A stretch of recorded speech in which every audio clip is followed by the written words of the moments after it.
নম অপাঙ্গে প্রতীত ত্রিবে দশ দোষ বিবর্জিতে কন্যা অবর্তীয় দেবা অগ্নি গীত সন্নিধ গৌরী কন্যা ইমাম হোস্তা যত শক্তি বিভূষিতা মম বংশ জাতা অনিতা বিশ্বদক স্ততম সম্প্রয় তত্ত্বীয় কন্যাগুণী পুত্রপৌত্র বিবর্ধিনী।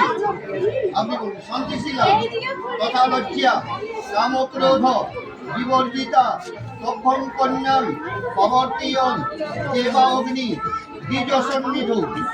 আবার বলুন অপাঙ্গে প্রতিতত্ত্বিবে দশদোষ বিবর্জিতে সভ্যং কন্যাম প্রবর্তয়ন দেবা অগ্নি দ্বিজসন্নিধৌ গৌরী কন্যাম ইমাম হোস্তাম যত শক্তি বিভূষিতাম।